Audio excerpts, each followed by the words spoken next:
Bom dia, boa tarde, boa noite. Agora com a parte especificamente do código. Aqui também uma coisinha que eu queria mostrar anteriormente, que eu esqueci de mostrar, que é o GDB Online. O que que é o GDB Online? Só pesar aqui, GDB Online, e a gente vai ter isso aqui. Abre aqui, Language, aqui em cima a gente seleciona C. E pronto, aqui a gente também pode rodar código C, sem ter que baixar o VS Code, sem ter que baixar o GCC. Por que que eu não recomendo exatamente usar aqui? Porque se quiser fazer uma coisa em C, o ideal seria fazer por lá, que a gente vai conseguir fazer muito mais coisa, vai ter muito mais flexibilidade. Aqui é bem limitado o que a gente pode fazer, mas é uma opção, caso, por exemplo, esteja no celular, não tenha como baixar.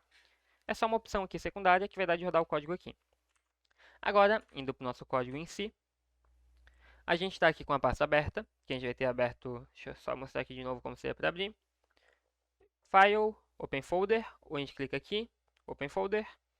A gente vai em Desktop, Vídeos, C, Básicos, que é aqui onde eu botei a pasta. É só abrir a pasta que baixou ali no link. Eu vou botar o link em cada vídeo, então simples assim. E agora, o que que a gente vai começar a fazer aqui? Abrir o primeiro arquivo, 1-início.c. A primeira coisa que eu tenho que explicar sobre C é que, como pode ver, é um conjunto de palavras, frases, um monte de coisa, um monte de símbolos e tal. O computador, ele não faz a mínima ideia do que está aqui. O computador não entende o que é o int_main, não entende o que é o printf, não entende o que é o hello world. Por quê? O computador em si, o que ele entende? 0 e 1. O computador só vai entender binário. A gente vai ter assembly, que vai ser um meio termo e tal, mas depois eu vou explicar um pouco sobre também. Mas basicamente, o nosso computador, ele só entende 0 e 1. Ele vai entender código binário. Ele não entende o que é uma palavra, o que é uma frase, ele não tem essa capacidade de compreensão. Para isso, a gente vai utilizar o GCC. O que é o GCC? O GCC é um compilador. O que significa um compilador e compilar algo? Compilar é basicamente uma forma de traduzir. Então, a gente vai traduzir esse código, que está aqui, hashtag include, stdio, intmain e tal. Tudo isso vai ser traduzido para uma linguagem compreensível para o nosso sistema operacional ou computador. Aí tudo depende um pouco e tal, algumas minúcias e tal, mas a gente vai basicamente fazer isso. Então, tudo que a gente tiver aqui vai ser transformado em um tipo de arquivo diferente que vai ser executável. A gente não consegue executar um arquivo .c, por quê? É literalmente um arquivo de texto. Não é executável nem nada, é um arquivo de texto. Então, o que a gente vai ter que fazer? Fazer a compilação. Eu já vou explicar como vai fazer, só vou ler ali, dar uma lida na parte inicial e já mostro. No vídeo de setup, eu falei um pouco sobre como baixar o GCC, como baixar o compilador. Então, se não tiver baixado, é só olhar no vídeo anterior. Mas tá. Aqui, começando a explicação sobre como funciona o nosso código, e eu vou explicar primeiro o que é essa partezinha aqui em cinza. Como eu ia dizendo, o compilador ele converte nosso código para uma forma que o nosso computador consiga executar. Esse barra asterisco, fechando com asterisco barra, barra, barra, é um comentário. Basicamente ele vai falar para o compilador. Isso aqui não é para executar, só ignora.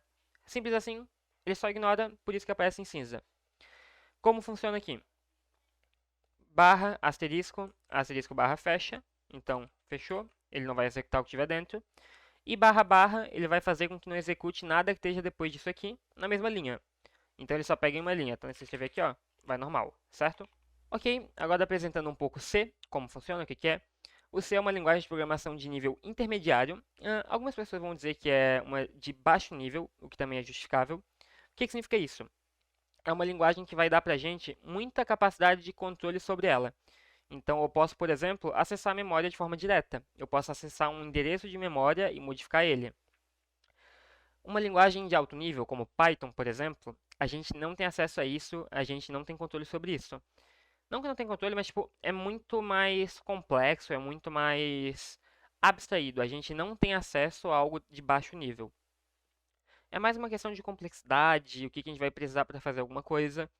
Então, é basicamente essa diferença. Uma linguagem de baixo nível, a gente vai ter um acesso de mais baixo nível, a gente vai acessar a memória, a gente vai poder fazer diversas coisas que a gente não tem acesso em outras linguagens. Até por isso, a gente tem alguns usos de C. Para que C normalmente é utilizado? Desenvolvimento de sistema, então Windows, Linux, Unix, normalmente vai ter C. Windows, se eu não me engano, ele usa muito mais C++ hoje em dia, mas não tenho certeza. E C++ é um superset de C. E outro uso é microcontroladores. O que seria um microcontrolador? Arduino, ESP32, se não me engano também é em C. Coisas de automação no geral vai utilizar a linguagem C, Porque a gente tem acesso à memória, a gente tem acesso a diversas coisas, a gente vai ter um controle muito bom sobre o nosso microcontrolador e fica bem mais de boa de mexer com ele. Um outro ponto sobre C é que é uma linguagem fortemente tipada. O que significa isso? A gente vai ter que definir o tipo de cada valor. Eu vou explicar um pouco depois como funciona isso, mas um spoiler bem simples. Se eu quiser criar um valor que é um inteiro, um número inteiro, 5, 6, 7, 8, é de um jeito. Se eu quiser criar um valor tipo 5.2, que é um valor decimal, é outro jeito. A letra A, outro jeito. Ok, agora como eu estava dizendo anteriormente, o C é uma linguagem compilada. A gente vai ter que traduzir o nosso código para uma linguagem que o nosso computador consiga compreender. Então vai ser binário, assembly, coisas assim. Como que a gente faz isso? Tem aqui o tutorialzinho. GCC, que é o nome do nosso compilador, 1-início.c, que é o nome do arquivo, então 1-início.c, -ou, que é para ele gerar um objeto, mas eu vou primeiro botar sem, início. Quando eu faço isso aqui, não dá certo, então a gente vai adicionar o -ou no meio, -ou, ele vai criar um objeto. O que é esse objeto? É esse início aqui. Isso aqui é o código que vai virar o nosso executável, é o que a gente pode executar e rodar na nossa máquina. Então, ele vai criar o objeto executável, nesse caso início, e a gente vai poder executar ele diretamente. No Windows, a gente faria algo mais como início.easy, para ser executável, certo? Beleza, criamos o objeto. Como a gente vai pegar e fazer para rodar esse objeto? /início. No Linux, certo? Hello World 16, rodou normal. E no Windows, se não me engano, é /início.exe. Aqui não vai dar nada porque eu não tenho esse arquivo, mas é isso aqui. Com isso, a gente já pode rodar nosso código, executar tudo que está aqui. Um porém que eu quero explicar de antemão é: a gente está criando um executável. Vou até abrir aqui um Excalibur para mostrar que é bem, um pouco mais fácil. Só arrancar tudo que tem aqui no Excalibur. A gente vai estar rodando o primeiro comando, que vai ser o GCC, e ele vai estar criando isso aqui, certo? Quando a gente roda o GCC, a gente vai ter o nosso código executável. A gente roda o comando do nosso código, então vai ser o GCC, ele vai transformar nosso código no executável, e a gente executa o nosso executável. Só que isso aqui é um processo de uma vez só. Se eu rodar o GCC para criar o executável, eu tenho o executável, ele está ali. Se eu modificar o código, o executável continua o mesmo, ele ainda está lá. Então, por exemplo, se eu abrir errado aqui, se eu quiser mudar aqui, apagar esse Hello World, eu rodar /início, ele vai continuar escrevendo. Eu teria que fazer GCC, pam pam pam. Agora ele sumiu. Eu tive que refazer o nosso executável e depois rodar ele de novo. Simples assim. Certo? Agora então aqui, como já mostrei, a gente tem que recriar o nosso objeto para poder executar ele. Então, adicionei de volta o printf. Criei aqui de novo o objeto, um objeto novo. Quando executar ele, hello world de novo. Então, sempre que a gente quiser executar o nosso código, a gente vai ter que pegar, criar um novo objeto e executar o objeto. A gente pode até utilizar isso aqui, que é o Code Runner, que ele vai fazer para nós na hora, assim, tipo, automaticamente. Eu não recomendo muito, eu acho que é uma boa prática usar sempre o GCC para aprender um pouco melhor como funciona e ter esse costume. Mas é uma opção. Certo? Então, isso aqui a gente já consegue criar nosso arquivo, tudo bonitinho, consegue executar ele. Agora, o que a gente está fazendo aqui especificamente no código? Primeira coisa, hashtag include stdio.h. O que é isso aqui? Isso aqui, ele vai estar adicionando uma espécie de biblioteca que vai ter algumas funções para a gente utilizar. stdio vem de Standard I/O, que é basicamente Standard Input Output. O que significa isso? A gente vai ter acesso a algumas funções de escrita, leitura, coisas assim. O printf, por exemplo, que eu estou usando aqui embaixo, ele faz o quê? Ele escreve algo no nosso terminal. Ele vai fazer um output para a gente. Ele faz parte desse Standard I/O. Se eu retirar esse include daqui e eu tentar executar, ele vai me dar alguns warnings. Então ele vai dizer, pô, tá faltando alguma coisa. Ele vai dizer aqui, note include stdio or provided declaration. Então tá faltando algo. Ele ainda vai criar o nosso objeto, ainda vai rodar, porque ele consegue achar. Só que deve a gente sempre adicionar isso aqui. Se eu não for usar o printf ou alguma outra função daqui de dentro, eu não preciso adicionar. Simples assim. A gente tem a definição dele aqui certinho. É um arquivo com um monte de coisa e tal.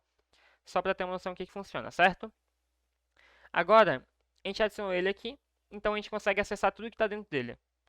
Agora a gente vai ter nosso int main, que é basicamente nossa função de entrada, nosso ponto de entrada para o nosso código, que ele vai sempre seguir essa estruturinha assim, int main, abre parênteses, fecha parênteses, e logo em seguida ele vai ter uma chave, que vai ter um correspondente aqui. Então, se eu clicar aqui nele, tá vendo que ele dá um highlightzinho na chave que fecha? Tudo que tem em C, por exemplo, vai abrir, fechar, abrir, fechar. Abrir um parênteses, fecha parênteses. Abriu aqui um menor, abre o maior, fecha o maior, quer dizer. Tudo abre e fecha. Isso aqui, essa parte dentro das chaves, se chama bloco de código. O que é um bloco de código? É uma área separada do nosso código, é uma delimitação do que ele é. Então, nesse caso, ele é um bloco de código que pertence à função main. Então, tudo isso aqui se refere a main aqui. Então, tudo que eu estou executando aqui é o que está executando na main. É o bloco de código, certo? Agora, a parte que a gente começa a escrever alguma coisa no terminal, que vai ser aqui nossa função printf. O que o printf faz? Ele pega, recebe algo e escreve no terminal. O que ele está recebendo? Como que é a estrutura dele? Vai ser sempre printf. Então, começa escrevendo printf. Ele vai abrir e fechar parênteses, abrir e fechar aspas duplas, não aspas simples, certo? Dentro das aspas, a gente bota o que a gente quer escrever. Então, olá mundo. E, uma coisa de ser, ao final de cada expressão, a gente adiciona vírgula e ponto. Esse vírgula ponto aqui bonitinho, certo? Salva o arquivo. Ah, uma coisa que eu não falei. Sempre que for executar o código, salva o arquivo antes. Então, Ctrl S, salvou o arquivo. Se ele ficar uma bolinha branca ali em cima, ó, é porque ele não está salvo. Então, sempre salva o arquivo quando mudar alguma coisa nele. GCC tá assim, ponto barra início. Tá vendo que ele ficou aqui, olá mundo, hello world, tudo junto? Então, o que o printf está fazendo? Ele está abrindo parênteses, fechando parênteses. Dentro dos parênteses, a gente vai ter o que a gente quer escrever, entre aspas. Então, simples assim. Por que ele está junto do hello world, enquanto o hello world está separado de 16? Se olhar aqui a linha de baixo, a gente tem um barra n ao final. O que é esse barra n? Ele é uma quebra de linha. É a mesma coisa que a gente dá um enter. Simples assim. Se eu botar a quebra de linha ao final, criar o objeto, ponto barra início, ele quebrou a linha, pronto. A gente tem olá mundo, barra n, pam, pam, pam, bonitinho. Simples assim, bem simples. Então, quebra a linha. Agora, a gente também pode escrever números. Como que a gente escreve um número? Dessa forma aqui. É um pouco diferente e também é um pouco parecido ao mesmo tempo. Como funciona? Printf, só um vírgula ponto. Dentro de aspas, em vez de a gente botar uma palavra, uma frase, a gente vai utilizar um formatador que começa com porcentagem e alguma letra. Pode ser porcentagem D, nesse caso, barra N, vírgula e um número. Então, se eu botar aqui um... Opa, meu conto não está pegando, meu conto não está pegando, mas tá. Então, abre aspas, porcentagem D, barra N para quebrar a linha, fecha aspas duplas. Dentro do parênteses a gente bota vírgula, depois da vírgula o valor que a gente quer escrever. Quando eu criar aqui o objeto e executar ele de novo, vai ter aqui 20. Simples assim. É bem simples essa parte. Tá fazendo até um vídeo um pouco mais longo do que deveria para isso aqui, mas só para explicar bem como funciona e depois, tipo, para dar uma facilitada mais para frente. E no final, a gente vai dar um return zero, com vírgula ponto sempre no final. Não esquece do vírgula ponto. Sem vírgula ponto vai dar problema. Return zero, quando eu executo o código, tá vendo que fica azulzinho ali? Se eu botar um return 1, tá vendo que fica vermelhinho? O que significa isso? Return zero, ele indica que nosso programa voltou sem nenhum erro. Se a gente botar um valor diferente de zero, quer dizer que ele está retornando um valor que é um erro. Então, se eu botar return 1, vai dizer que é um erro, por isso está vermelhinho ali. Bem simples essa parte.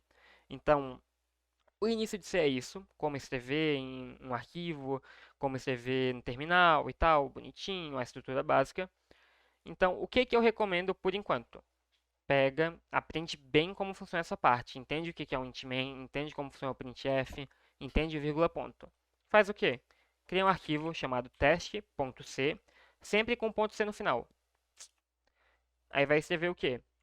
include, abre o coisinha, stdio.h, fecha a coisinha. Com isso aqui a gente já incluiu o stdio. Agora a gente vai fazer nossa função main. Int main, abre parênteses, fecha parênteses, abre chaves, fecha chaves. Aqui a gente pode começar a escrever nosso código. Return 0, que vai ser para dizer que não deu erro. E a gente vai começar a escrever alguma coisa. Printf, olá, eu gosto de programar em C. Nesse exemplo, como eu não botei o /n, ele não vai quebrar a linha. Então, quando eu der um gcc... Aqui eu vou rodar direto com o Code Runner, para ser mais rápido. Ó, olá, eu gosto de programar em C. Tá vendo que ele não ficou problemático? Só que se eu der um /teste, que é o que ele criou aqui pelo Code Runner, olha como ele fica logo atrás da linha, porque ele não quebrou a linha que ele deveria. Se eu boto um /n... Opa, o /n tem que ser dentro das aspas, tá? Esqueci de falar isso. /n...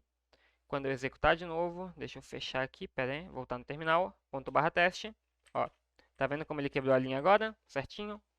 Teste aqui, vai dando printf, tenta escrever números inteiros, então 5, 6, 9, 10, testa como funciona, repete isso várias vezes para entender como funciona a estrutura. Printf, abre parênteses, abre aspas, texto, fecha aspas, fecha parênteses, vírgula, ponto. Sempre segue esse mesmo padrão. Abriu, fechou. Abriu parênteses, ele vai fechar em alguma hora. Simples assim. Então, deixa eu só fechar aqui, limpar o terminal. A princípio é basicamente isso. Então, qualquer dúvida pode comentar aí, pergunta, qualquer coisa. Posso até entrar em call se tiver com muita dúvida. E é isso. Só uma coisa para mostrar aqui como funciona a estrutura no geral. Tu vai ter aqui o printf. Pensa que o printf é isso aqui, printf. Aí dentro dele, tu vai ter o parênteses, certo? Parênteses. Aí dentro dele tu vai ter as aspas, certo? E dentro dele tu vai ter o texto. Opa, vai ter o texto. Essa é a estrutura sempre. E como pode perceber, é sempre na mesma ordem. Eu não posso fechar o parênteses e depois fechar as aspas. É sempre na ordem. Abriu, fechou. Simples assim. Então, é isso. Qualquer dúvida, é só comentar aí. Vou ver se faço mais alguns vídeos e